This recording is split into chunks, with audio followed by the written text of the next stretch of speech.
This is Lon Levin with Zanate Media. I'm here with Sarah Daken. Sarah's written a book called Does This Bathing Suit Make Me Look Fat? An incredibly intriguing title. Sarah, can you explain this for everybody? Sure.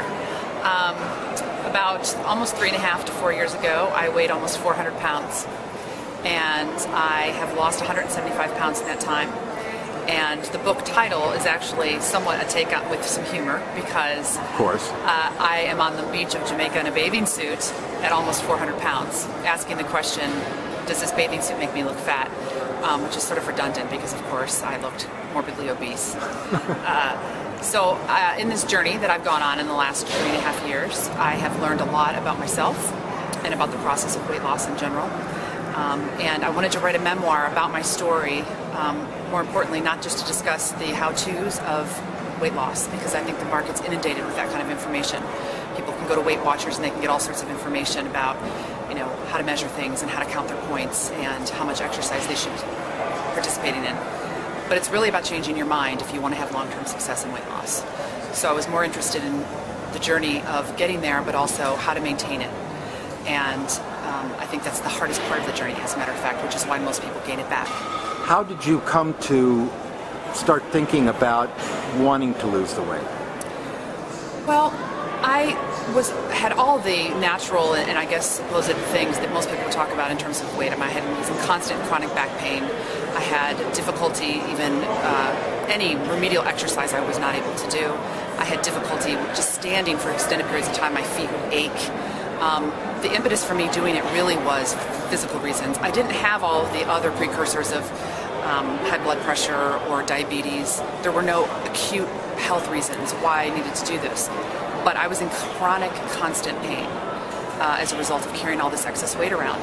So I decided that I was going to go on this journey, but if I did it, I was going to make sure I did it, and I did it for good. It was not going to be a short-lived, another attempt at a diet that was going to fail. And in order to do that, I figured out that there's really a 3-step process that needs to be in place in order for someone to have long-term successful weight loss. And the first building block of that is intention.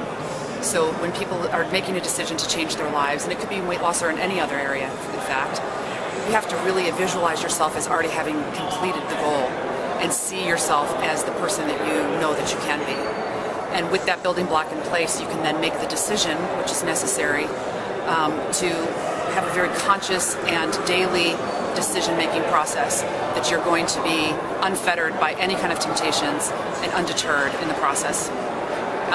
And then additionally, the third layer of that is what I call attention, which is that in a weight loss journey, you're going to have to pay attention to all of these things and the decision that you made for the rest of your life.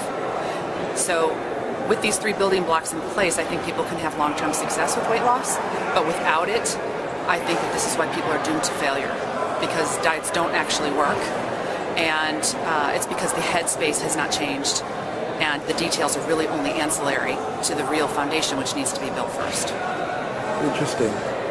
And so how long ago did you start this journey, Sarah? In February of 2008, I had lap band surgery.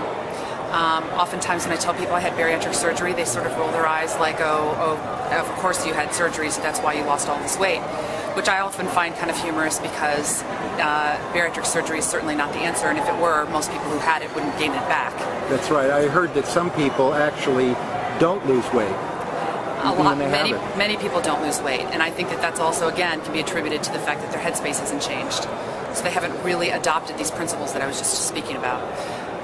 So I utilized that lap band as a tool and a mechanism in this weight loss process, but by no means was it dispositive.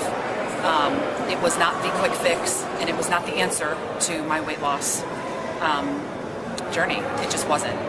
And so I want to share this message. I think it's different than what's out in the market right now, and I think it's intense, and the process is intense, and it requires an enormous amount of commitment.